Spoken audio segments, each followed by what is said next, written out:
I want to thank Senator Menendez, who is co-sponsoring my amendment, and also Senator Hagel for his support. And I especially want to thank the advocates from the immigrant communities and faith-based communities represented here for giving voice to those who might not otherwise be heard. I continue to support comprehensive immigration reform that honors our history as a nation of immigrants, honors our basic values of respect, compassion, and opportunity, and honors the rule of law. The immigration system is in crisis. Our nation is not secure. Families are being torn apart. And those who would seek a better life in our country legally are trapped in an unfair, bureaucratic nightmare.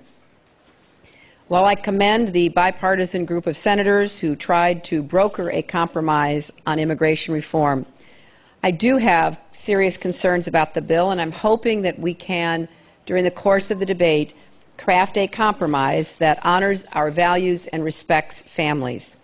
That is why we are gathered here.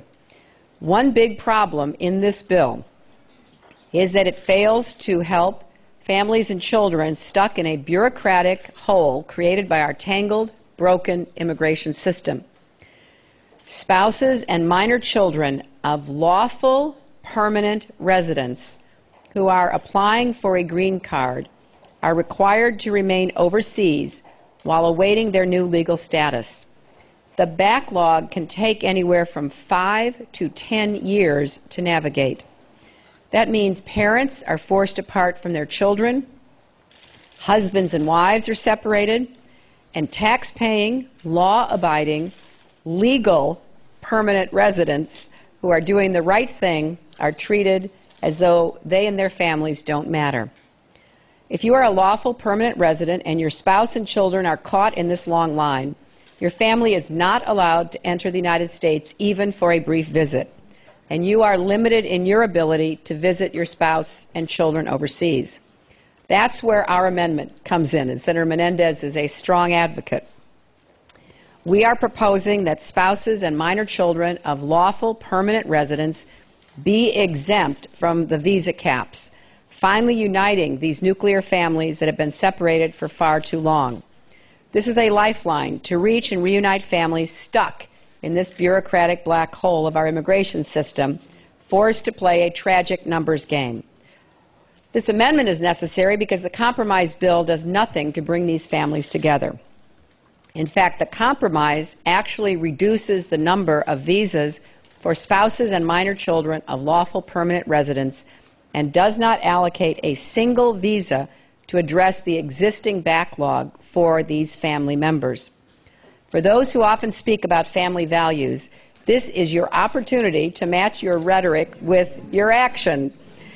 These are nuclear families we're talking about, families of people who have played by the rules and lawfully immigrated to America. These backlogs force law-abiding, tax-paying, lawfully admitted permanent residents, teachers, business owners, scientists, so many others, to live away from their spouses and small children for years. This is about family values and keeping these nuclear families together. We have a national interest in fostering strong families. And while there is a big and contentious debate in our country over immigration, this issue should unite us all. I'm also co-sponsoring Senator Menendez's measure to move the May 1st, 2005 cutoff date for family backlog reduction to January 1st, 2007. Proponents of the bill allege that it will clear the current backlog, but they only help those who filed family-based visas before May 1st, 2005. That means that those who filed after the date would be punished, thrown into a new system with new rules. So I am very hopeful that both of these amendments will pass.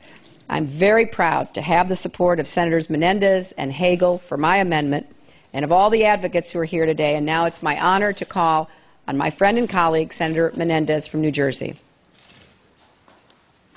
Thank you, Senator Clinton. Let me first commend you on your leadership in this regard. We appreciate you using your personal political capital on an issue that we think is incredibly important in terms of the values that our immigration system has had for well over 4 decades, a value that we consider an American value, a value that goes to the stability of our communities, and that is the strength of families to be reunified, to be together.